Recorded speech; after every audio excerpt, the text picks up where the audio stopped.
Bostonian is Matt Perrault. This is our city. The book is Dave Sharapan. Pay him. Pay that man his money. Together, they are the Bostonian versus the book. You covered! You covered 12! I covered! Follow the show on Twitter at Boston versus the book. How do you like them apples? Bringing you the best insight on sports betting news, Matt and Dave's daily picks, and an entertaining and unfiltered dive into the sports betting industry. Here's Dave Sharapan and Matt Perrault. And here we go.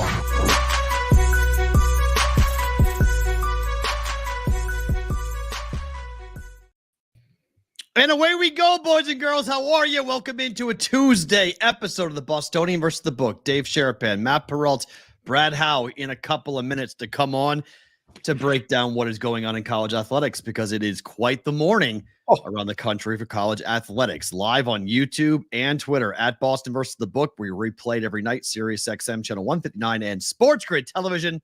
More Super Bowl stuff. You are obsessed, Dave. How are you on this Tuesday? I don't know if you've heard, but the Super Bowl's here in Vegas. It's only 10 weeks away. There's a lot of people talking about it, us, things happening, people coming, people going, people staying.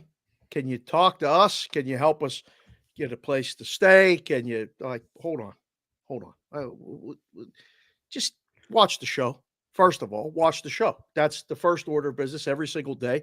Around 11 o'clock-ish Pacific a.m., 2 o'clock-ish Pacific, Eastern. Watch the show at Boston versus the book, at symbol Boston versus the book. Second of all, if you don't watch the show live, which you should, because we have a big group of people in the chat watching it live. Thank you again for that. Listen to the show. Perrault, where can people get the podcast if they haven't already heard that you can just listen to the show? Look at this. We have our own QR code. Tell the people what to do with the QR code, Perrault. Get your phone out, point your camera phone at the QR code. That will take you to the Apple Podcasts. If you are using an Android phone, it won't take you. You can use it, but we're on the Google Play Store. Just go and search Bostonian versus the book on the Google Play Store or Audible or other platforms. But if you are using iOS, point your phone at it. It'll take you right to our show on Apple Podcasts, and you guys can listen and catch up on any part of the program you might miss by doing that. Well, you have all of that there. All the tools are there for you to find the show, listen to the show. We got tools miss today. It all, watch it later, like you said, on Sports Grid TV, wherever you get that. Sirius XM Radio if you're driving. We got a lot of people driving coast to coast, different parts of the country. We got Otto in the car right now driving through Morgantown, West Virginia. Whoa. Where our guy is going to be to help us make sense of this college sports situation that you sent me a thing. And now, in full disclosure, Perrault and I talk every day, minimum once or twice a day, in addition to the show. Sends me a text that says, read this before the show. Nothing else, with a link. I stopped what I was doing, and I read it. And I said, I got to make some calls. And I'm soaking wet because I was out walking miles, talking on the phone to Mike Blewett, who's going to join us tomorrow. Okay. And this guy. Sports Grid. Makes sense of it all. So we'll get to Brad Howe here in just 1 second. And by the way, speaking of tools, Omaha Steaks Searing Hot Take is back. Oh! Ohtani Watch is back. Oh! Better to Book is here, obviously. Always here, every day. And bonus time. So we are loaded up today with not just slides, but our graphic package is going to be fun today for a Tuesday. Okay, so before we get to Brad, let's just set the stage here. Okay, so this breaks this morning. Former governor of Massachusetts, Charlie Baker, who is now the head. Massachusetts guy. Yeah, head of the NCAA. By the way, it's weird. Both there's two former people head of the former governor of Massachusetts, former mayor of Boston, who are both at very high sports positions. It's very interesting. But Charlie Baker is the guy we're talking about here. He put forth a letter that leaked out this morning. It leaked yesterday, but came out today. Everyone talked about it today. They had the embargo and it dropped today. That the NCAA is deciding to create a subdivision, which will essentially create its own league. This will dramatically change the face and look of college sports. The idea essentially is your big budget schools are breaking away. Yep. They can pay name, image, and likeness directly through the school. Right. So if you want to sign an athlete, you can do it through the school now. So no more slush funds. No more slush funds. If this were to be approved, and we are nowhere near it being approved, but if we were to see this in its current state, it would be approved like that. Okay. They would also create a trust fund, which is something I've been pushing for forever, about essentially allowing the athlete to be compensated based upon the profit margins made by the university for these higher end schools, upper level schools. So school makes more money, kids make more money. In essence, it doesn't. It's not a percentage. I want a percentage. It's not a percentage. It actually is a set fee. Half your athletes, you have to pay a certain number of dollars into this fund, and then it's up to the schools as to how they want to distribute said funds. I don't know if I like that, Perrault. We can ask B. Howe about this, but who's controlling the money? We got to make sure who's controlling the money, because the money controls them sometimes. Yes, without a doubt. And we get some people taken when they should be given. Correct. This would, in my mind, be a monster crazy world for the college football situations out there. Right. But it would essentially destroy the college basketball NCAA tournament as we know it. Oh no! Because you're not March Madness. Because you can't have. I mean, right now we have, over almost 300 or 378, I think it is, D1 basketball programs who are playing for a chance to play in the NCAA tournament. A lot. This subdivision will separate them. Will have its own 32 team tournament. Like, it'll be separated. They don't address it in the letter as to how that would go down, but that just seems to be a natural fallout for how this was going to go. I know it's kind of a very fast and quick way of breaking it all down, but to it after we got to but Brad's got all this other stuff. Brad has an out, so we need to get to him on the program so he can come on in and explain all this. We go to West Virginia, where this is what happens. Our guys who are involved in gambling used to be involved in college athletics. Brad, how are you? What's going on? Welcome back to BvB. Hello, boys. It's great to hear from you. Great to be back. Was unexpected today, but yeah, we've got this little newsy bombshell that dropped, huh? Yes, it's newsy for sure. And you spent a lot of time in athletic offices, not just in West Virginia, where you at currently now, not in the athletic office, but living. You spent some time in Connecticut. Matt has nothing against you or personally, but Connecticut, no good. How make this make sense. This is what I sent you after Perrault got my morning completely blown up with sending me the article that said, read this, please, which means if you don't read it, I'm not doing the show with you. I understood. I said immediately, I got two calls to make. One to you, the second one to Blewett. You had me pacing in the park, walking in circles, as you said, this is what it's going to do. Tell the BvB brigade in a nutshell, this is what this is going to do.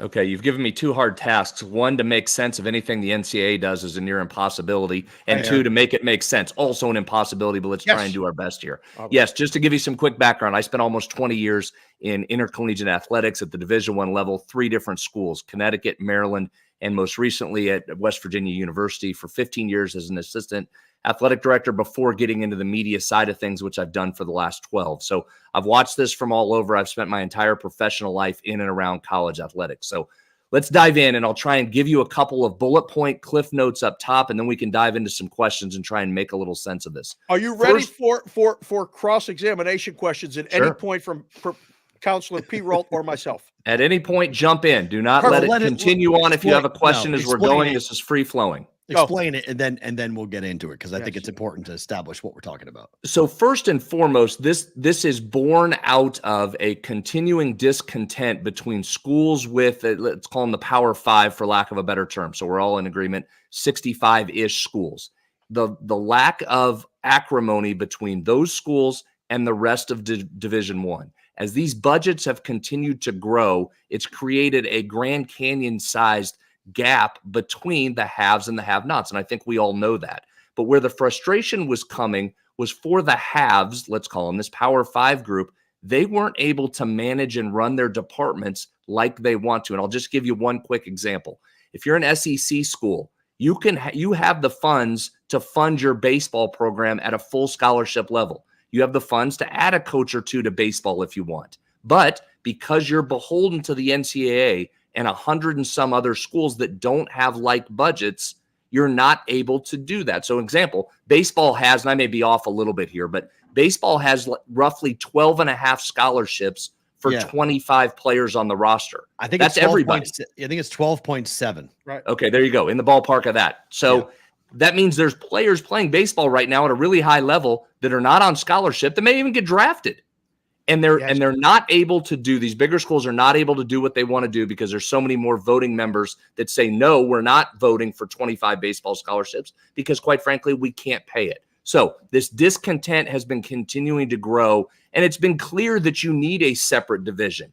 As this TV money is poured in over the last decade, 2 decades, it has created athletic departments that are different than others. And I think that's what this was born out of. And the NCAA is trying to get in front of this before those 65 schools say, you know what, we're out completely. We're going to form our own thing and do our own thing, and you're not getting any of the money, and we're staying away. So this, in short, this is a response to that, to try and keep all of that within one structure, but allow some freedom to these 60, 65 schools that want to operate in a different capacity. This is a subdivision, right? This is its own. So it does not just mean college football is breaking away. It means everything is breaking away, right? So how does that affect college basketball? How does it affect softball? How does that affect, are we talking about literally a new look to the college sports, even outside of football, that we currently have seen?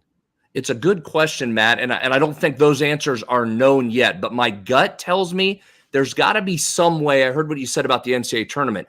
On its face, that's what it looks like, that it would create a separate group. And now listen, TV partners may come in and want that anyway, so that's a constant ongoing battle. But I would think, now this is a very dangerous thing to say because I'm about to say, if you're smart and you do it right, which we know this organization and these schools have not done over 60 years, if you're doing it right, you have to preserve some of that. You can't just break away in such a small insular group that soccer's affected and that basketball tournament's affected and the baseball College World Series is affected.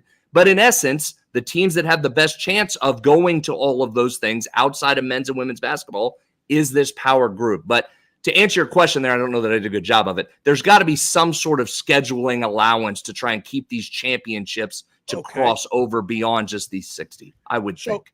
Who do they play, Howe? Because if you break off and you got, and I would say it's generous number of 60. I think it's less that have these gigantic budgets like Ohio State or like Alabama.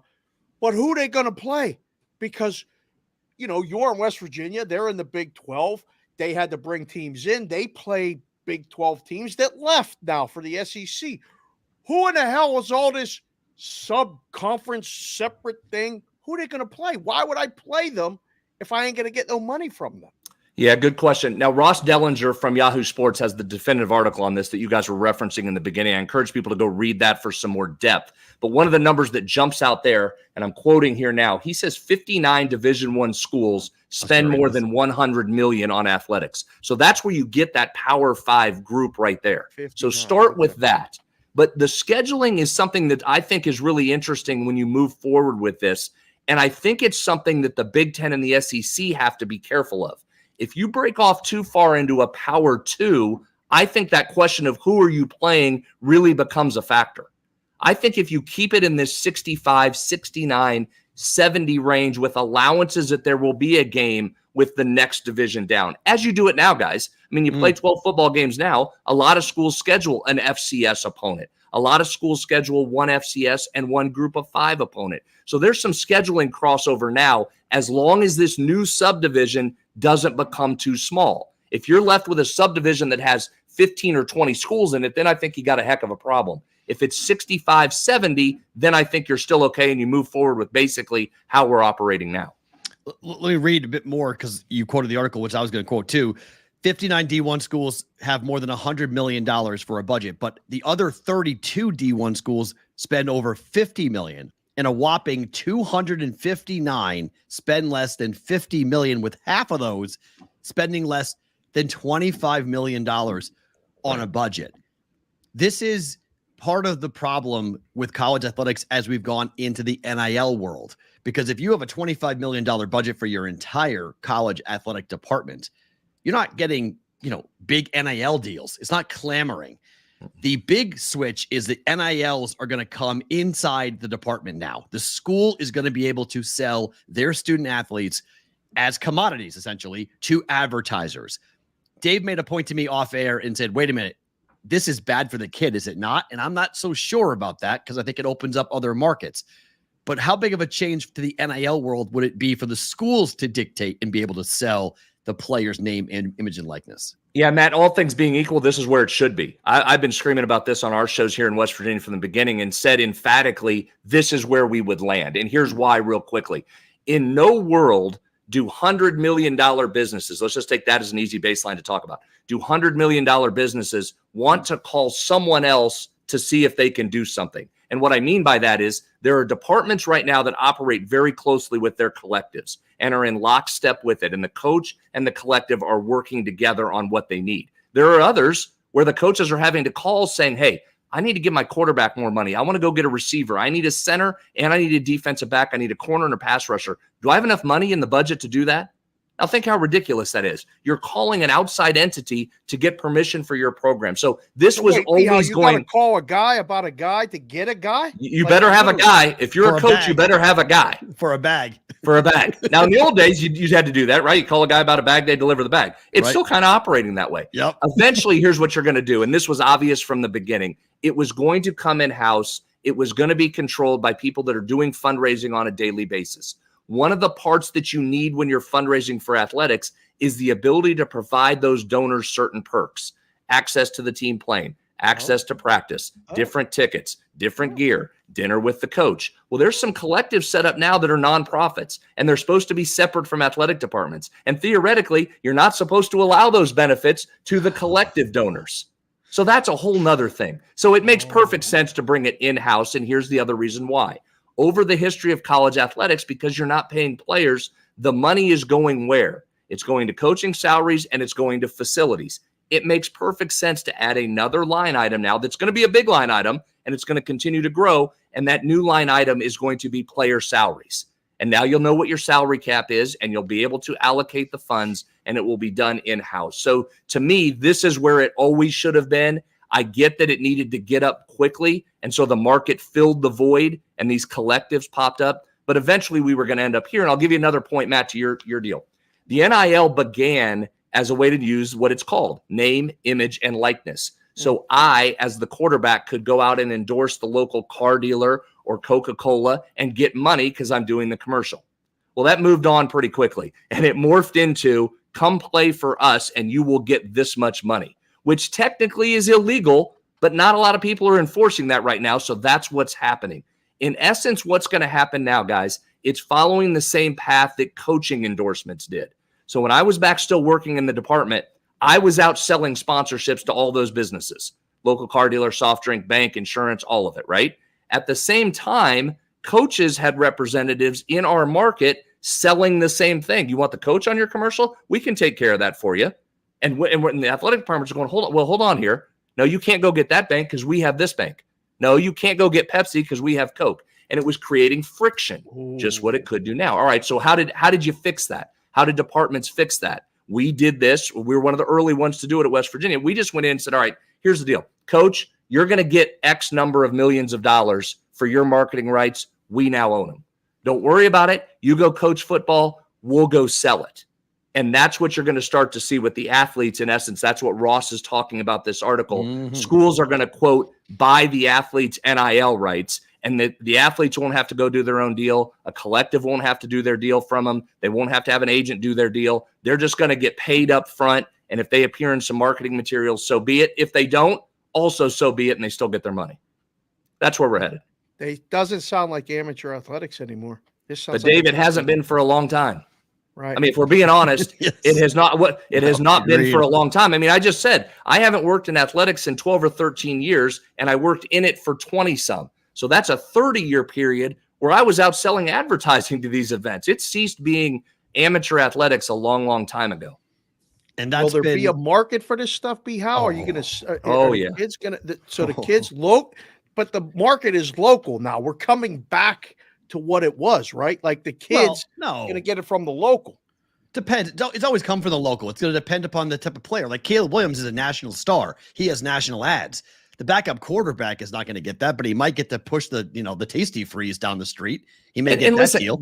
Guys, there won't be a lot of advertising deals here. There'll be a couple. I mean, you don't see them across pro sports either. There's a couple guys that do a bunch of spots because you know why? These college kids aren't great actors. So they're not going to use them in your advertisements very much. There's going to be few and far between. It's going to be driven still by the TV dollars. That's where the big money is coming in from. Then you're going to get some donations to your apartment. And I don't need to have you go do a commercial for my law firm. I'm just going to donate, and a percentage of what I donate to the department, they can decide what to do with it. But part of that is going to go into player salaries or player payment. So the trust fund is the next angle, Howe, because this is very interesting. This proposal, and it's just a proposal. It's not even a concept yet to be voted upon. It's just what they're proposing to be discussed.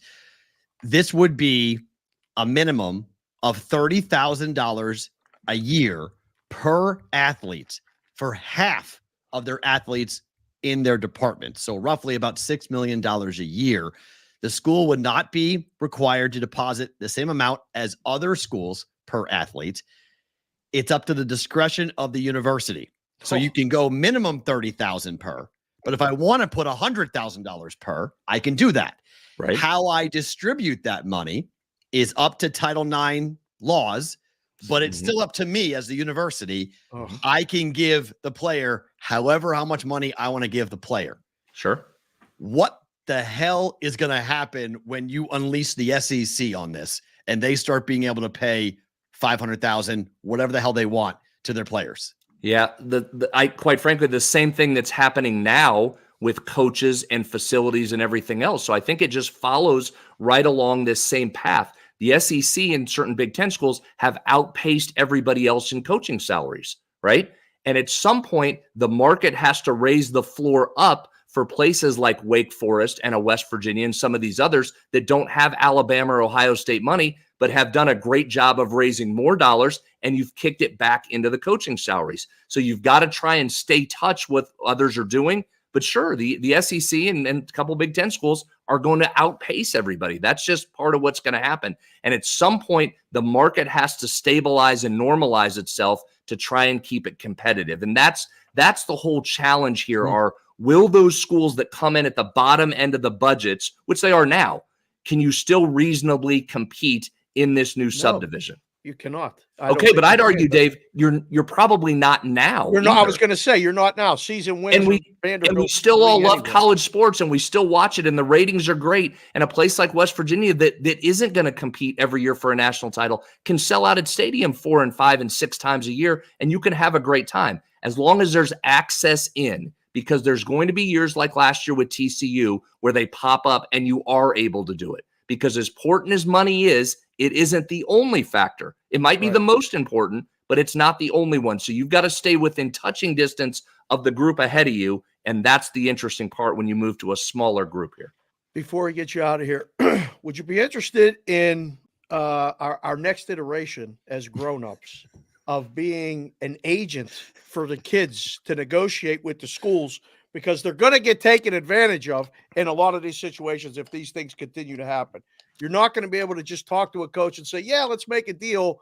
And then a coach is going to say, yeah, we'll handle all your NIL stuff. Don't worry. You know, we got a department for that. I think that might be a possibility. No? Well, I think there'll be a lot of people that want that. Yeah, I think there's going to be a lot of people. And listen, I don't think that's all bad either, because I think the athletes should have some representation. They should have some ability to control this narrative a little bit. But I would also say, look how far they've gotten. And this isn't a finalized document. It's a working document and a working structure. I think everybody in college athletics could agree. I don't care if you're talking about an agent, a player, an AD, a president, or whomever. There has to be some sort of structure put in place. Right now, there is no structure. Wild West, and right now. It's just chaos out there. And I am as pro player and as pro transfer as you can get. I am way on one end of the spectrum. I think they deserve a giant chunk of the revenue. I think they should have freedom of movement just like coaches do. I get killed all the time here locally for that. But I think if your coach is able to leave and recruits you and then leaves, the players should have access too. And I know there's a lot of problems that come with that, but trying to normalize and get some structure around this so people theoretically are operating within a similar structure on the tracks, I think that is important, and the NCAA is at least trying to do that now. I know you got to run, Brad. Thank you for the time. This was really good. Kids. Appreciate the conversation. We'll get back with you at some point soon, all right? Okay, thanks, guys. Appreciate you having me. See you. That being Brad Howe in West Virginia, joining us here on the Bostonian versus the book. Good to get him on the program talking about this. And obviously, this is going to be a really significant topic in certain pockets of the country. I know if you are in a major market, if you're in San Francisco, you might find this topic to be boring.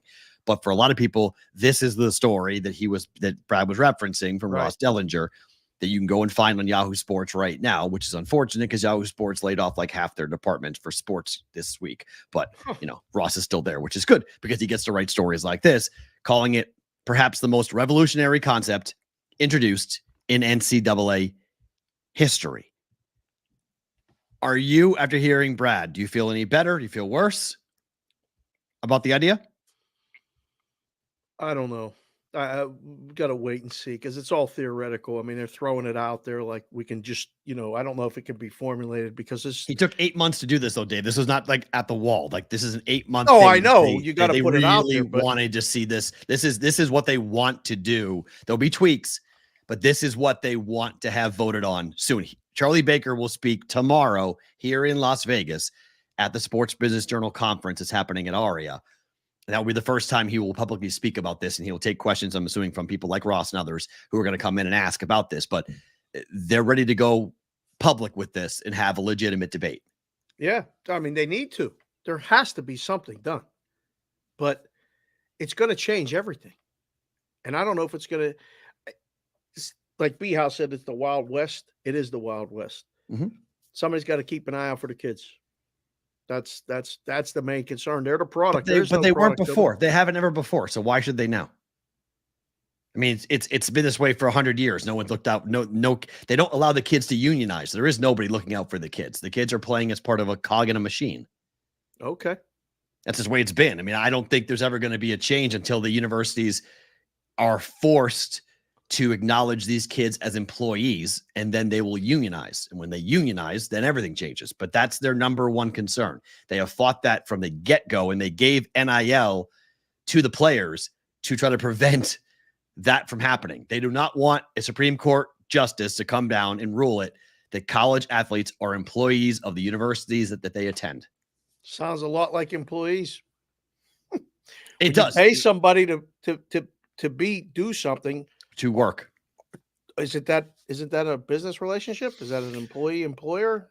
It's hard, right? I mean, because there is some compensation, right? The compensation is the scholarship, and the old timers will come back to that until they're blue in the face and say, we give you the chance to go to school. And the vast majority of you will go pro in something else, as the advertisement says. That there are some of you, but it's a crazy number. The players who get drafted, even players who play D1 high-level football, only 2% make the NFL. Right. Selling a dream. So the opportunity. The cog in the wheel, the coaches make more money now than they ever made. Correct. But here's funds. The top schools have funds that don't exist ever in the history of the world. The conferences are getting money for broadcast rights that never existed. My hope is this. That a player like, say, Dylan Gabriel, who's been in college going on 5-6 years now, who's played at Central Florida, went to Oklahoma, it's put up big numbers. Dylan Gabriel's not going to be an NFL quarterback. Okay. He'll be lucky to make a practice squad. He's just not but in college, he's putting up monster numbers. My hope is that one day a guy like Dylan Gabriel will make enough money that he'll never have to work again. That he'll get out of school with a gigantic amount of money. Because what he helped Oklahoma or somebody else. You never have to work again. You're 22 years old. You got to work. If I get $10 million in the bank, I don't have to work again. I can do whatever I want. I can do whatever I want. The entire world, I'm going to give you my 4 years, my 5 years, whatever it is. I'm going to work, I'm going to play football here, make a lot of money, and then I can go do whatever I want. And I have the right and the wherewithal. I don't need the NFL. If I don't want to play football anymore, or I can't because I'm not good enough at that level, but I am a damn good college quarterback. One of the best in the business at my age group. I want to be compensated incredibly well. That is my hope. It's always been my hope for these kids because so many of them do not get to the NFL. And even if they get there, they flame out fast. because one, it's hard. Mm. Everybody just can't go be a pro quarterback. It's very difficult. It's 32 jobs. Yeah. Well, and there's 64 because everybody has to have a backup, as we saw last night. The backups are very important. Part of the whole cog in the wheel of the operation. You got to have a backup. Right. You can't just get 32. You need 64. I'd argue you need another 96 total because you got to have a third guy in case the second guy gets hurt. But I don't know if that helps the whole development of the whole thing. Like, it's very, very hard. You got to get the money while you can. You have to get the money while you can, because you're going to be done and you're going to have to get a job, or you're going to have to start a business, or you're going to have to help someone who, needs your help to work or things like that. But I'm good with that. I mean, that's what I want. I mean, the wild thing is this: the trust fund. I've been talking about this since I first came into covering college sports in 2000. I have said for the longest time that schools that make profits should be forced to give a percentage of those profits back to the players. Now, the Title IX implications to that and how that works. Profits without the players. I don't even think that's an unreasonable. So what I've often said is this is not happening anymore. But I said, look, one thing that I would love to see is an incentive to keep the kid at your school. Keep your kid in school. Don't go pro. So if you stay, every year you stay, that money would then vest. And it would become, okay, you can take the money now if you want, it's $100,000. But if you wait and take it next year, it's $300,000. If you wait the following year, it's $600,000. If you wait another year and graduate, it's $1 million to give the kid an incentive to stay where they are. Now, this is back when transfer rules, you would go and you'd sit a year or you'd go to the NFL. I was trying to find ways to incentivize a player to, one, stay in school, and two, stay at the university that they currently are at so they don't transfer all over the place. Right. The NBA did this with bird rights, and they've done this with all sorts of supermax and max contracts, right? The school can give you the most. I think college sports should entertain the idea of something like that, where if you stay where you are, you can make even more money by staying where you are than leaving and going somewhere else. Because is it a two-way deal? Because there need to be, obviously, but there's 500 kids. The school at any time can say, like, all these people are in the transfer portal. 500 of them.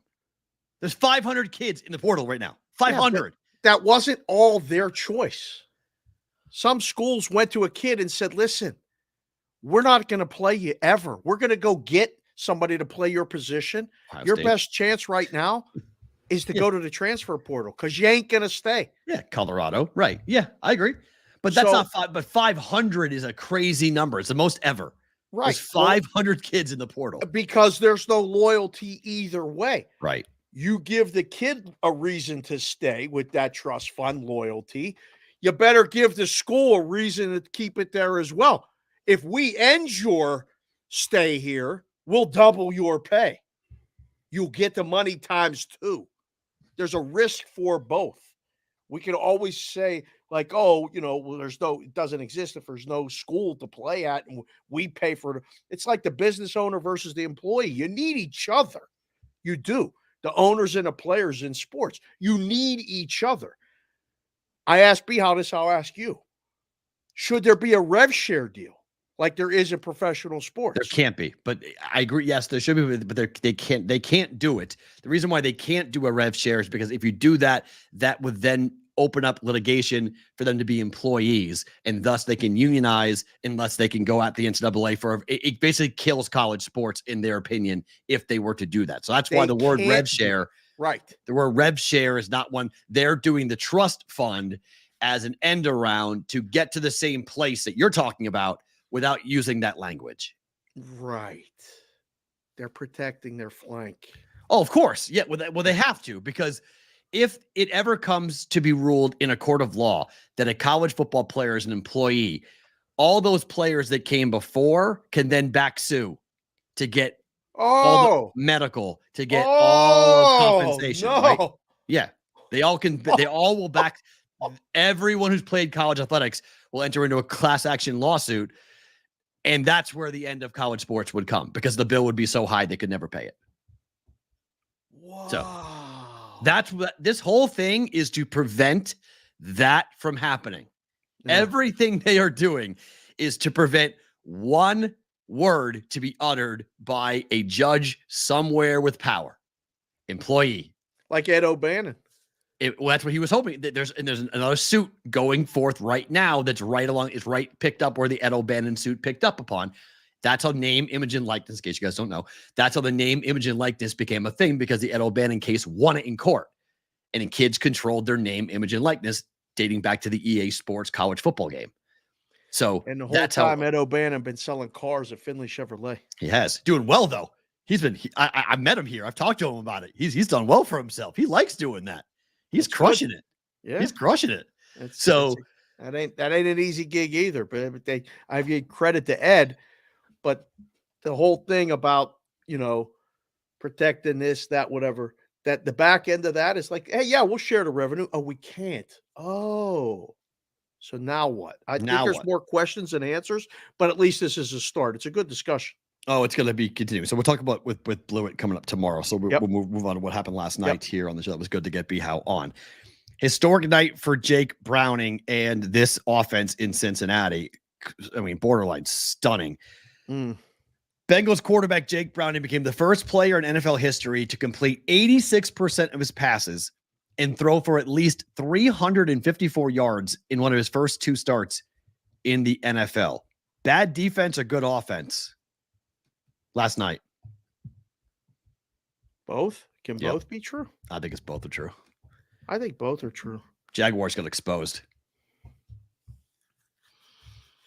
Multiple conversions on third down, right decisions made.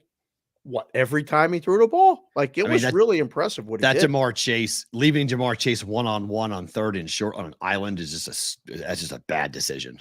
It's just like, who are you kidding? Like, really? It's Jamar Chase. What are you doing? That was a 75-yard touchdown pass. I don't know how much I want to talk about this game because, like, our guy's done. Like, our Survivor is done. People are calling you a jinx already in the chat. Oh, I don't care. So what am I? So of the other, so then if I'm a jinx, then the other 25 people who also picked it are jinx. Oh man. So that's what it is. If I'm a jinx, how many other people were there? Oh, I can't believe it. 24 people picked the Jaguars. 24 picked the Steelers. So which is the jinx, me or the 48 people that picked it? I feel okay that, like, when we talked about it, we said, no, don't use the Steelers.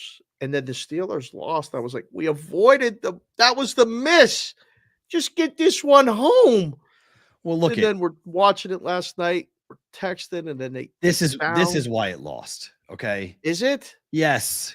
You lose Trevor Lawrence, and the referees called a phantom holding penalty in overtime. But that was not holding. It was holding for a split second. He let go. He grabbed him and then went let go.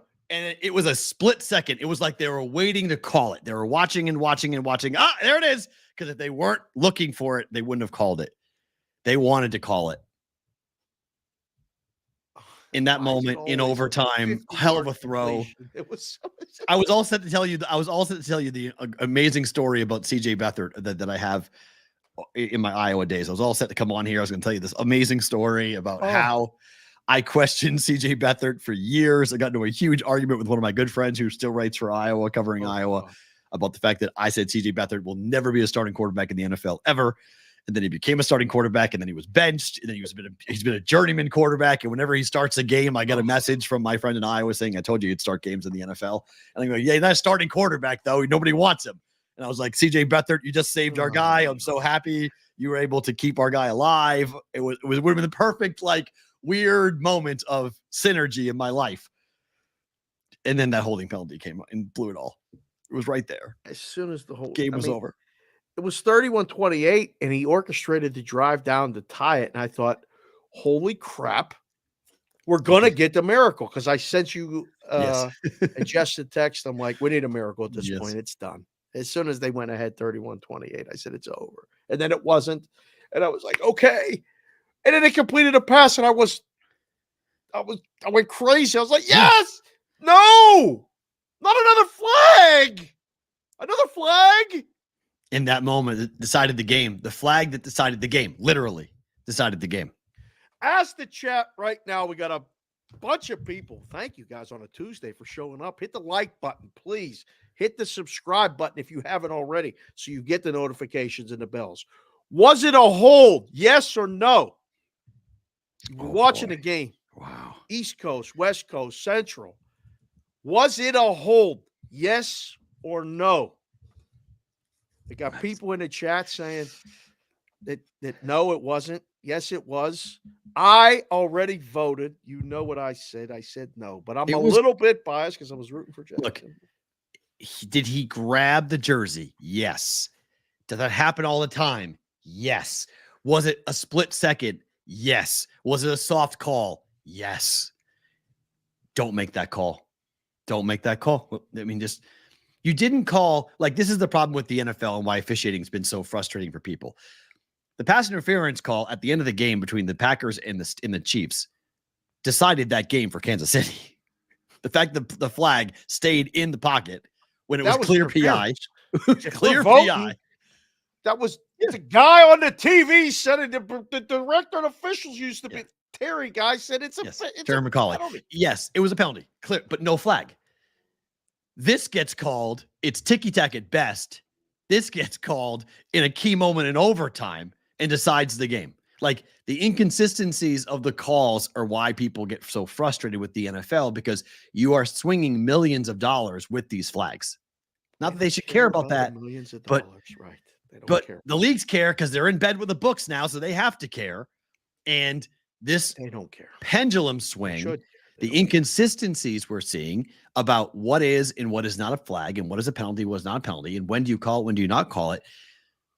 It was a really tough penalty to see get called in that moment for a variety of reasons. Donkey kicking the nuts. Without a doubt. Like I you thought our like guy to had say. it. I was like, they're going to win. They're going to win. They're going to. Oh. Yeah, what are we doing? Liberty Operation came in the chat and said it was a hold that shouldn't have been called. It was quick. I'll give you that. He did. There was a holding call for about 15 milliseconds. It was really fast. But 15 milliseconds is super fast. it was just a tug. Like, it wasn't like a grab, takedown, hold. Like, he just tugged him. And then the guy acted like he got shot because he was like, oh, Right. God. Throwing his arms up in the air, going nuts. And it was like, okay, the flag comes out. And I was like, you son of a. Because what a catch what a hell of a catch. Oh, too. man, it was there. Beautiful It was catch, right great there. throw. The chat has asked, has anybody checked on Emerson? I have not. Have you He checked on Emerson? tweeted out an emoji of Kermit the Frog with a gun in his mouth. I know, I saw that. I don't like that. I laughed too. I felt bad laughing at it, but I was like, oh God. That's his moment. In case you're curious about where Emerson is today, that's where Emerson is today. What also happened yesterday, and I got a bunch of messages asking you to comment on this. Oh, stop. Christian Kirk got hurt in the first play, and everyone was on Twitter asking for refunds. They didn't get it. Can we stop? They didn't get it. They didn't get the refund. Let's do this. 2023 ends the asking for the refunds. I would love that. 100%. I would love that. Today's December 5th. Yep. We're approaching show number 500. We are. Rapidly approaching it. Yes. We're approaching the end of the year. We Where are. we have bowl games leading up to it and all this other stuff. And then we're going to turn a page. Let's turn a page, Gambling Twitter. Okay. Those of you that like the show, watch the show, get content from the show for your own shows or for your own purposes and bets. It's all good. We don't care. Yes. But can we start the crusade to, sorry, Will, stop fucking asking for refunds when guys get hurt? Christian Kirk, I feel bad. Of course. I feel bad. I do. It affected the game. Yes. You lost. It's bad luck. Agree? It's done. It's it. We gotta put it to rest. Because the give back has created this Pavlov's dog type of situation where they bet it expecting it to come back. Well, I got it last time. Why could I get it this time? No more. What? Wait, I got it last time. Give it to me now. Well, no, I'm not. Why not? What? No. No.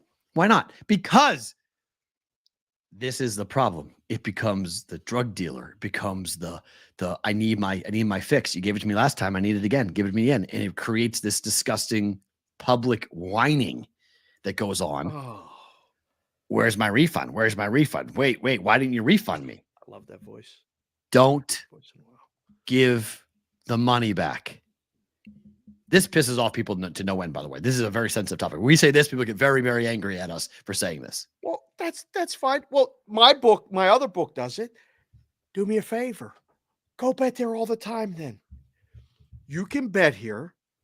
When you win, we pay you. When you lose, we keep it. That's the arrangement. There's no give backs. There's no give backs. Oh, but it was a big quarterback. It was a big handle. And Stop. Guy gets in the game, plays it. The stipulation is there. Yes. Must take a snap. Play a play. Must take a snap. Must have an at-bat. Must take a shift. Whatever it is. Get a minute played in basketball. You step on the court, they start the clock, you played. We're taking a risk as the book. You're taking a risk as the player. You lose, guy gets hurt. It's part of the risk. The underbettors aren't complaining. They won. Mm-hmm. They're in love with it. The under guys. I'm soaking wet again. I'm sweating. It's good. So Circa Survivor is down to 30 entries for $9.2 million.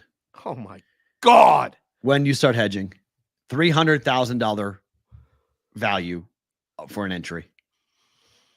Oh my goodness. How many of these entries do you think are held by more than one person?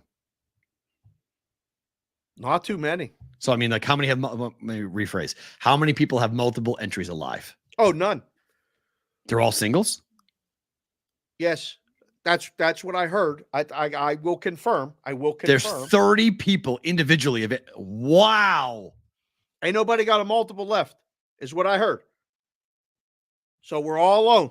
Everybody's on their own island. And our man Spooky, who's on Twitter, Spooky, Mark Goldberg, I believe Mark, I think is his first name. Okay. Rainmaker Lou knows him. Sweet right. Lou from the 412. I met him signed up with a friend of ours. Okay. He's alive. I'm going to try to get him to come on the show. Sure. Be great. He's an Ohio guy. This is it's a big deal, man. Like this is what happens real. Here's my question. What happens if it gets down to 10 and all 10 lose in the same week? Do they split it 10 ways? I think that's the stipulation. We'll have to get confirmation on that. I don't even want to talk about it. I don't even want to talk about the losing. Well, I'm just saying because this is going to get really hard. Well, really like Spooky's on Twitter at Spooky Express, I think is his Twitter handle. We'll find it all out. I'm going to reach out, but I was it's not, the body's not cold yet. You know what I'm saying? Like I don't feel bad about talking about it. Like the loss. If you had Jacksonville, I feel bad. And like the people that moved on, they're like, you know, there's no difference between losing in week 1 and losing in week. Oh, I disagree. There's no difference. Loss is loss. There's no difference. No difference. Loss is a loss. Your contest entry. Did you make any money? $100,000. Did you win any money? Squadouche, you won nothing. So there's no difference. None. Zero. Unless you hedged. 300,000 today. If you hedged, it should be, and people should be hedging. This is the week to start hedging. Last week I would have hedged a little bit. I would have hedged. I mean, on a plus 400 dog, you had Jacksonville. I would have recommended hedging. You know, take $100, win $400, win almost half your entry back. Well, I mean, at worst yesterday, if you got this far and you had a dime on Cincy pregame, you know, if you bet them in game, they were plus 800 when they were down.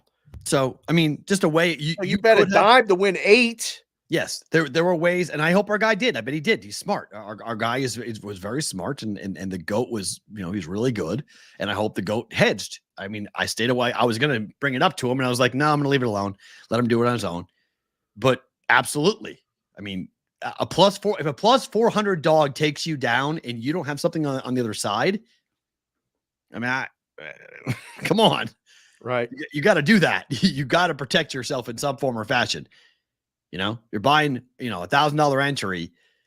You got to be able to put down $200 or $300 at least to get your entry back, or at least cover most of it. If you're operating that way, you should. Yeah. Because it's as much about winning. We've said this so many times on the show. It's about this whole business game, whatever it is you're playing, is about as much about winning as it is about not losing. Right. Like, you have to keep going. If you want to, it's rare you get put in positions to take advantage, capitalize on it. It's really hard to do. So I hope he did. I don't know. I was going to wait until tomorrow to reach out and say, hey, how's things? I don't even know what to say. No. And that's fair. So with the loss, who is getting the number 1 seed in the AFC? Because this is currently the playoff picture in the AFC. Dolphins, right? The Dolphins currently have the number 1 seed. The Ravens have the number 2 seed. Chiefs are at 3. Jaguars, who lead the division, at 4, but they are very much catchable by the Texans and the Colts for the South. If Trevor Lawrence is hurt, like they say it's a sprained ankle. Mm-hmm. And look at that sprained ankle to you. Couldn't walk. I don't know what size shoe that guy wore or wears that stepped on his ankle first. Wow. That he realized it, like he was coming backwards, and he was like, went to go backpedal and plant that foot and was like, oh no, that was flesh. And he pulled it back right away. And then Trevor's thing went underneath, and I was like, I'm not a doctor, but that was not supposed to bend like that. Mm-mm. Where was the cart? I guess he didn't want it. I guess he was telling Didn't want the cart? I want to walk off. Like, I don't want the cart. I don't know. It was a long walk. A long, slow limp. That was very awkward. It did not feel right. I was like, somebody get the cart. Get the cart. Trevor, we'll get you to the, you can walk to the sideline. We're going to ride you. Image thing. Yeah, I'm with you. Everybody was like, what's going on? I agree. It was a weird deal. He didn't get on the cart. It was just like, but this puts the 1 seed. I don't want to say it's wide open. It's wide open. Wide open. Dolphins have a really good chance of winning it. What? The Dolphins have a really good chance of winning the 1 seed. Oh, man. I was talking to somebody late last night before I went to sleep. We said Dolphins, Niners, and I thought of Dan Marino getting smoked back in the day when they met in the Super Bowl. So here's your schedule for the remaining games involving the Dolphins.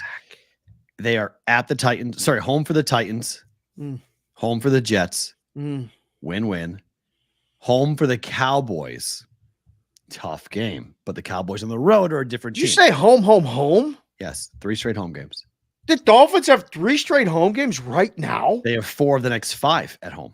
But 3 in a row in December? And 4 of 5. Oh. Their only road game left is at the Ravens. Titans, championship Jets preview. Well, they play the Ravens and the Bills to end the year. At the Ravens, a team they're competing against for the 1 seed, and then the Bills, who they could keep the Bills out of the playoffs. Oh, Miami's got a shot at going 13-4. So does Baltimore. That game could decide who the 1 seed is. The Ravens have the Rams at home, win, at the Jaguars, at the Niners, home for the Dolphins, home for the Steelers. That Niners game is going to be tough. It's on Christmas Day. Ravens Niners is Christmas Day. That's juicy. That's a wonderful game. I get to watch that one in the air. I get to watch that game while I'm flying home. That's beautiful. I love that. Excited to worry about having to get the pick in and do all that stuff for Christmas Day and then have it turn around and all that other stuff. And now we're just gonna worry about getting the millions contest picks in. I don't know. I went on this morning with Teddy and Prez on Wager Talk today, and we were talking about who's the number one, who's the AFC championship. I said, if you guys know, tell me. I don't know. I don't think anybody knows. This wide open. Is the AFC South back open for business? Yes. We're open for business. Texans, Colts. Everybody's back. Except for the one. Titans. Yeah, except for one. Titans are dead. Dead. But they're dead. But everybody else is wide open. Wow. Yeah, 3 teams for one spot because they're not making a wild card. So they better win the division because otherwise they're not going. Huh. Well. So best joke of the day has been, so the Jaguars aren't the same team that they were. So the committee's going to keep them out of the playoffs, right? Because no. same part of the country, right? Jacksonville, Tallahassee. Well, the Bengals, came back with a backup. Yeah, so they can't be in. Bengals can't be in the playoffs. They're not in. But Jags are. Jags can't. Jags need to be replaced by somebody, right? Right. Colts can't either. You can't be playing a backup quarterback. Second poll of the day. Perrault. Does who wins the AFC South? Put how about Jaguars. That 52-48 on the holding call. 52-48. Thank you. 52 yes, 48 no. 52's right. Close job, though. Fellas. Yeah, that was close. And girls. Tight. Who wins AFC South? It's Jags. And then the other option is Colts / I can do 3. Oh, you can? Yep. Oh, put all 3 individual options then. Who wins the AFC South today, week 14? Who wins it? This is going to be interesting because we got a really biased crowd here. A lot of Colts fans. I'm going to bet they're going to vote the Colts. Colts. Yes, I would agree with you. But who would you vote? Me, Jags. I just voted. I voted Texans. Ooh, good value on that. You want to bet that? Right? There's value on the Texans. Big time. You want to bet that? So speaking of Indianapolis, the Pacers, I did not put this into my handicap, and I should have. It's my fault on this. They have the lowest payroll in the NBA. Who does? The Pacers. Really? $500K to these guys matters. Money. Tyrese Halliburton had his first career triple-double last night. That gym was rocking. Rocking. I mean, Adam Silver was literally running around naked in his house. He was so happy. Like, he was so giddy. I guarantee it. He won. Talk about a massive W for Adam Silver. Everyone crapped on this thing. Why do I care? Why are players going to care? It's a tournament. These fucking guys cared last night in a big way. They did. They were in. Celtics were pissed off after the game. They played without Porzingis. No excuses. They got beat, but no KP. I mean, after the game, to a man. I mean, Tatum was like, "Man, I wanted to go to Vegas. That sucks." That's a game in December. That should have been a nothing game. I should have been like a whatever, man. We're playing 82 games. This is one game. Who cares? They cared last night. There was passion. And then the Kings and the Pelicans rally. I mean, the Pacers played defense last night. How the hell did that happen? They played defense. I mean, this number ran like a tuna on a line on like a reality television show. Thing took it and went zzz, just went 237 open, closed at 244.5. Came nowhere near it. Yeah, I got to use my own CLV can. Had that over 241. I was like, I'm done. I'm watching the game halfway first through. quarter we're done. The in game got down to like 220. I'm like, oh, first now quarter I've we were been dead. over again. Feel like such a stooge at that point, doubling up, but I got a way better number. Right. So at least won that bet because it went over 220. But it was fun. Oof. That was fun. Like after everybody went to sleep here, I was watching the replay. Yeah. Because they replayed a game on TNT. Right. And I fell asleep to that. And then I woke up to, I don't even know what the hell's on TNT at like 3:00 in the morning, but it was terrible. I'm at like 6 a.m. Eastern, though. So Yeah, it was no good. I was like, what am I doing? Turn the Right. TV off. I didn't set the sleep function because I was watching the entertaining basketball game. That place was great in the fourth. Halliburton's come. I mean, he may have the ugliest jumper I've ever seen, but it is smooth. It goes down. He's a force to be reckoned with. His dad's, sitting in the front row wearing the Tyrese Halliburton shirt, loving life, former Iowa State star, and he can play. And Boston, I mean, it came down to 3-point shooting. Indiana hit 11 of 22 threes. Boston hit 6 of 18. Boston turned the ball over a ton. Indiana did not. There's your game. Like, that's what happened. But the Pacers played like, I don't think Boston was ready for that. Boston scored 155 points on this same team earlier this year. Right. They were not ready for an Indiana Pacers defensive effort that they got last night. That was a playoff game. Does it change your opinion of the dominance of the Eastern Conference? Not at all. No. This is a game. Celtics It still is a and game. Bucks It's still a and game in everybody else? December. If you're in the playoffs, you're expecting a certain level of intensity when you go on the road. I don't think Boston was ready for that. I don't think anybody was. I wasn't. I mean, that was as in both games, the Kings game too. The fans care about this. This is, you have incentivized the players, the fans, and the organizations. This is what basketball is. These guys grew up playing in these tournaments their whole lives. AAU tournaments in the middle of your college, middle of your high school tournament to break away and go play an AAU tournament. This is part of what they grew up doing. That's why it feels natural. It feels like, let's go. It's just so funny. When you put alpha males, you put athletes that are super competitive, and you give them an incentive to go out and go get something, and they actually want it. That's beautiful. Look at that. Silver won. Everyone had questioned it. It was confusing as hell. It still makes no sense, but we've got now 2 of the 4 coming to Vegas. We'll get the other 2 tonight. What do you make of this number here with the Kings and the Knicks and the Bucks, rather, up to 230? I thought for sure this number was going to come down. I'm stunned at this. Knicks are going to play a high tempo up, fast game tonight. I don't know. The move yesterday was dead ass wrong. Right? Dead ass wrong. But now, did we learn something?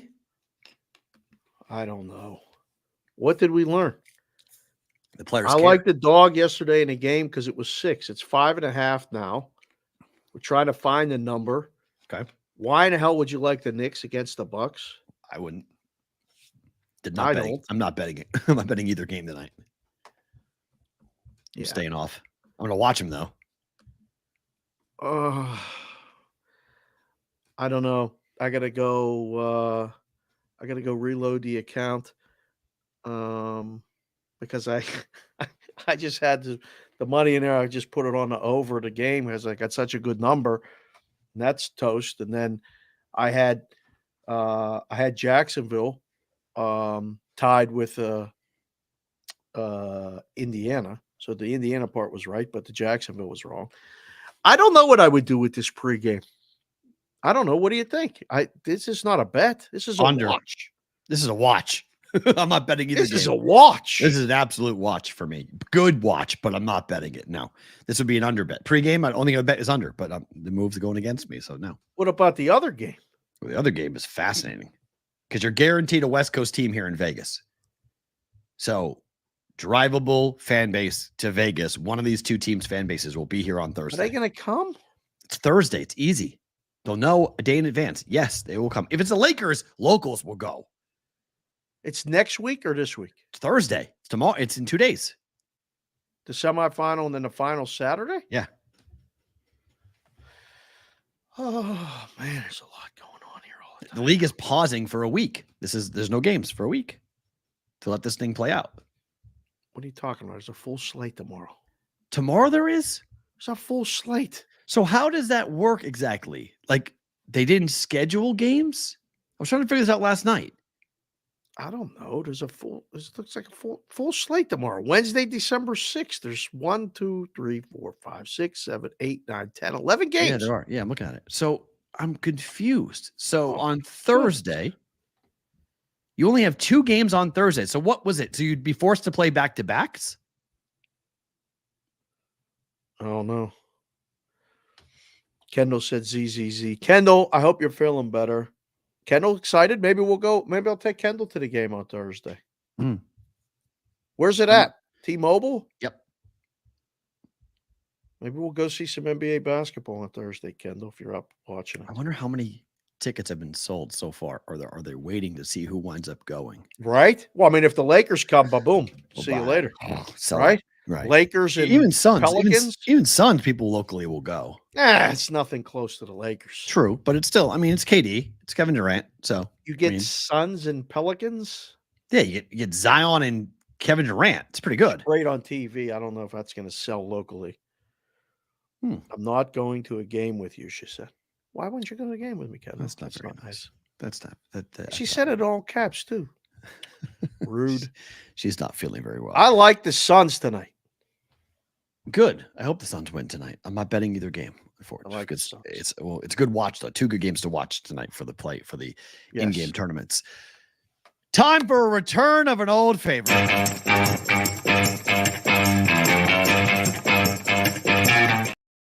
We have not had this for several months. Omaha Steaks is back with the Omaha Steaks Searing Hot Take of the Day. Guys, the holidays are here. Let Omaha Steaks take the guesswork out of gifting. Shop their carefully curated gift packages that are guaranteed to make the spirits bright all winter long. Right now at omahasteaks.com, you guys save 50% off site-wide. Plus, when you use the code BvB at checkout, you get an additional $30 off your order. You get this delivered directly to your house. Dave has gotten this. I have gotten this. Dave's family has received Brother Doug. It shows up in this big white cooler. You take them out. They're individually packaged. They go right into the freezer. Whenever you want them, you pull them out. Burgers don't even need to be defrosted. Just chuck them right on the grill, right on the skillet, whatever you want, and you got it right there. The offer is not going to last long, however. Omaha Steaks ready to ship right now. So shop early, beat that shipping rush. Go to omahasteaks.com. Use that promo code BVB at checkout. Take advantage of 50% off site-wide savings. Promo code BVB at checkout to save that extra $30 off. Minimum order may be required. Omaha Steaks Searing Hot Take of the Day. Hold on. What? You read all that stuff, and then we got to say buy the meat. We say that, guys. Go buy the meat. You got the BVB promo code, and Addison just came in to chat. One of the wrenches and said they got vegan options too. I didn't even know they had vegan options. I did not know that either. How about that? Very Go cool. buy the meat. Omaha Steaks. Thank you for the deal.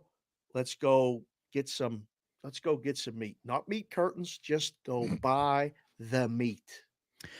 This is our Searing Hot Take of the Day. This is former NFL quarterback Kirk Benkirk, who I'd never heard of before today, claims to be 94-0 gambling on his former teams. 94-0. Do you buy this for undefeated? Do you buy this for a millisecond? Undefeated. 94-0. Floyd Mayweather's undefeated. Floyd Mayweather was the champ. Like, he never lost. Kurt, how do you say his last name? Benkirk, as I believe they say it. Benkirk? Yeah, Benkirk. Benkirk. The 3 teams, the 3 teams he played for, the Niners, the Packers, and the Falcons. Oh, he is 52. He's 52-0 betting on the Niners. He is 72-0 betting on the Packers and 25-0 betting on the Falcons. Hold on. He said, quote, wait a second. Say that again. That's add up the numbers because he said he's 94-0. 52, 17, 25.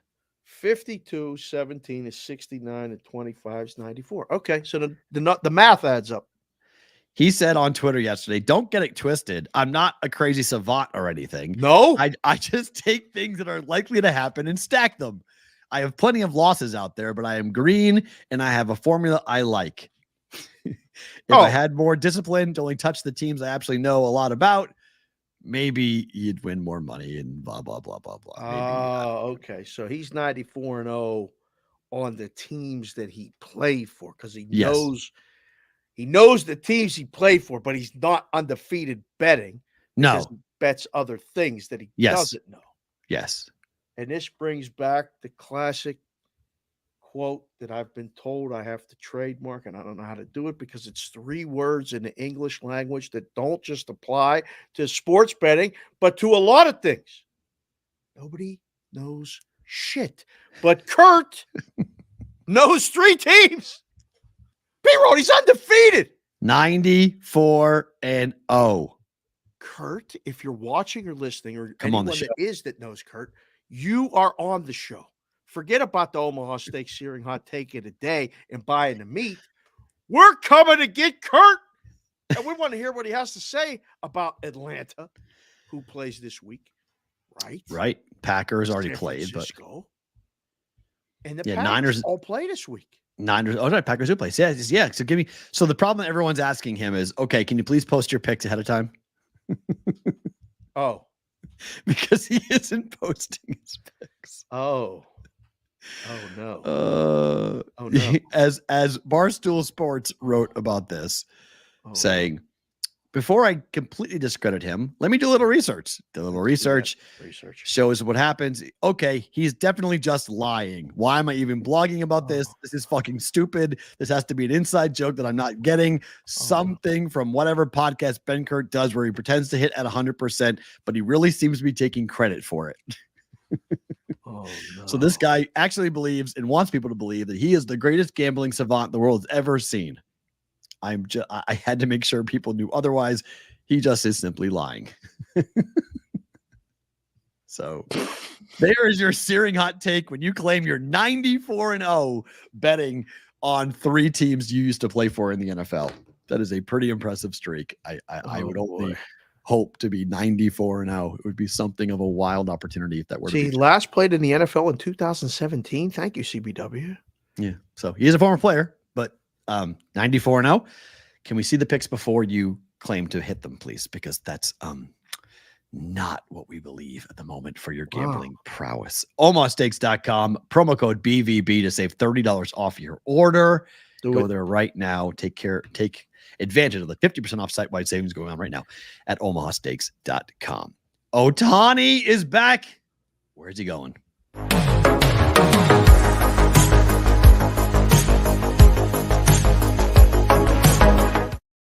Well, if you believe the sports betting market, Dave, there are 4 options for Shohei Ohtani to play next season. 4? Only 4? Only 4. Okay. Dodgers, Cubs, Braves, Blue Jays. 3 National League teams, only 1 American League team? He's going to the Dodgers. Ohtani. Can we ask Kurt? Can we go? Oh, no, Kurt didn't play for the Dodgers. Right. He didn't play for the Dodgers. You wouldn't know. We don't know. Yeah. I don't know about you, but that stinger really gets me fired up for baseball season, and it's only December 5th. That's why I'm wearing it. Wearing the baseball. I know. That hat. I got that hat too. That's a nice hat. Those hats are nice, aren't they? They're very comfortable. Those are very comfortable. We'll get the next iteration of the BvB swag. Oh, in case anybody's watching, we're gonna see if we can get it on those hats too. Nice. So see what we can do. There's one team missing from that 4-team list. Who? The Angels. They're out. Out? Out. According to the books. If you believe such a thing. The books had Jacksonville -10 last night. That's true. The books had the Steelers favored as well. Yeah. So don't forget, they had Oregon -10 against Washington Friday. Yep. Not so much. Hold on. I don't know. I don't know. It's going to be tomorrow. If you believe it, 72 hours, Monday, Tuesday, Wednesday. Tomorrow's the day. Oh, boy. Shohei Ohtani will make his announcement tomorrow. If you believe the 72 hours. Now, you may not believe the 72 hours, but if you do. He's not going to pitch next year. Nope. Do people realize that? They're not even sure he'll play in the field ever. He'll be DH only. So you're paying just for his bat. I mean, that's a good bat, but is that? I mean, we're gonna pay all that money for the bat? Well, what is all that money though? We don't know what the package is currently arranging. Oh, these agents are pushing this number like it's going to be $600 million. I think it's They ain't 400. getting no $600 million, No. are they? I think it's 400. I doubt 600. I say 400. Oh boy. But yeah, I mean, we'll see how it goes. But Dodgers, Cubs, Braves, Blue Jays. There you go. I think it's Dodgers, Cubs, Braves. I think this is the order. Dodgers are getting him. Are the Dodgers the overwhelming favorite in the book? Yes. Yeah. And they're my. I love Sports Avenger comes in the chat and says the A's is the best option for opportunities. The value, best values with the A's. Stop. Sports Avenger, I love you and thank you for being here and watching the show. But come on, bro. That'd be awesome. Yamamoto is getting a lot of people excited, though.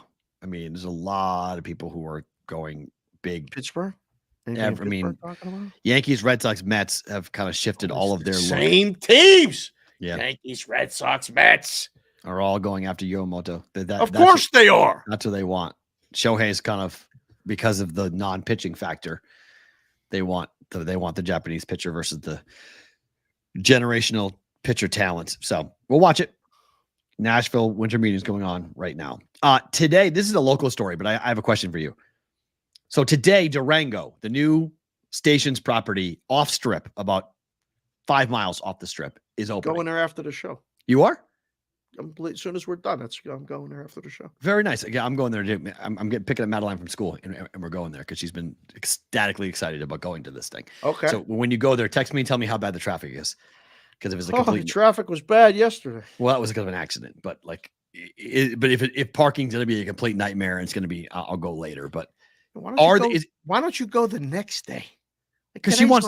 She's been counting. Madeline's been counting down to Durango's opening for a month and a half. Like, she's never seen a casino open up. She's never been old enough, because the last casino that opened was Circa, and she can't go there, and it pissed her off beyond all belief. So I'm just telling you, it's highly overrated. She's 9. This is a big deal. She wants to go eat in the food court. She wants to walk around. She wants to see the new places. All right. I don't know. I told her I'd pick you up from school and we'll go to Durango. Like, that's what we're going to go do. So we're going to go to there's a new ice cream place there that everyone's going to say it's going to be incredible.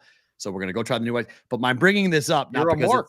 I mean, the kid's a Mark. That's crazy. I can't believe it. Oh my God. She grew up in Vegas. Is what it is. Is the theory, rumor, whatever true? Are there loose slots in the first 2 days of a property opening? I've heard this for 20 years. Right, you've been around the books for a long time. You've run this a long time.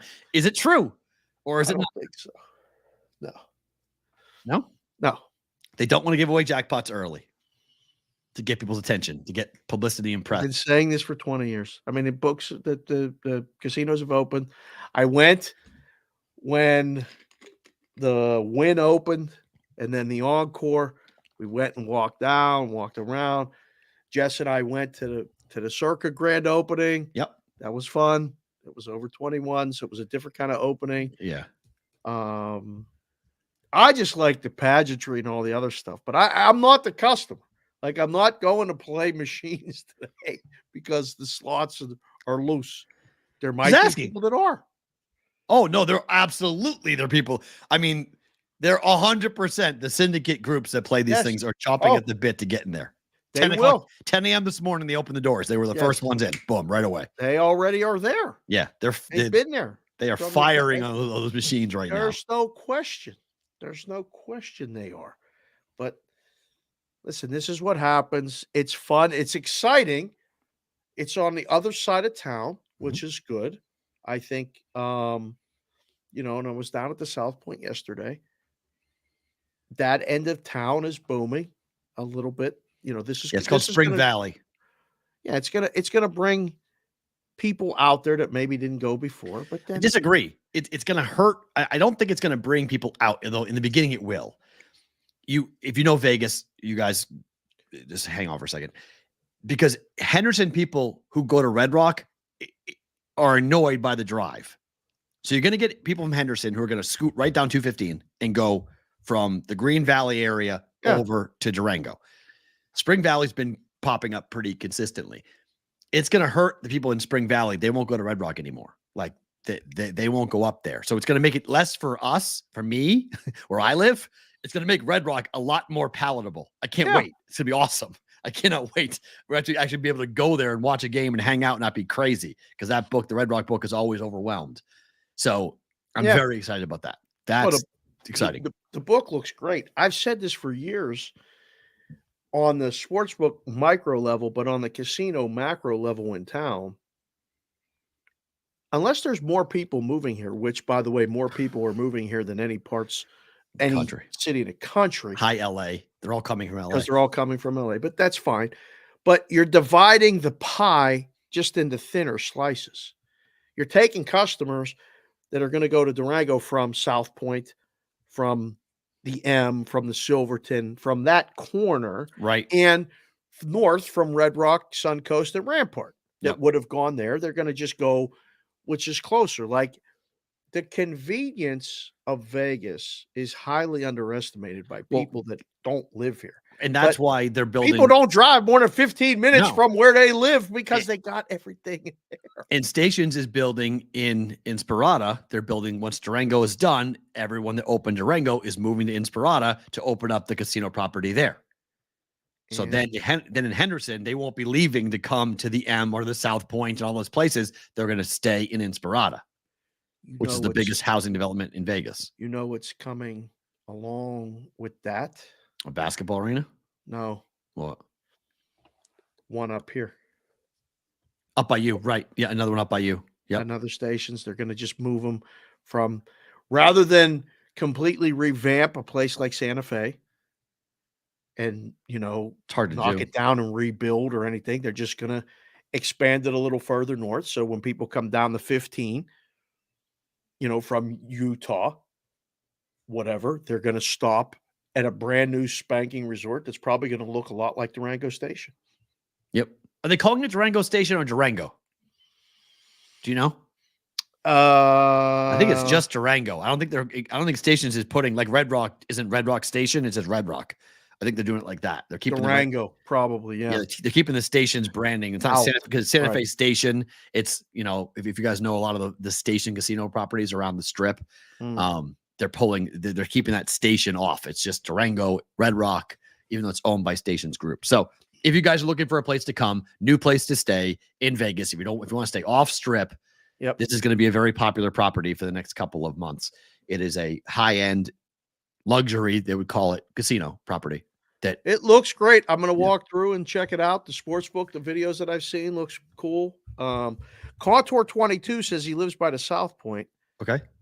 So he won't be going down there unless he's golfing at Rhodes Ranch. Okay, fair. There are so many different things that go on there, like the spillover from the ballpark at Las Vegas Ballpark for for the minor league team is you can just walk across the street and go to Red Rock and go gamble, eat, all this other stuff.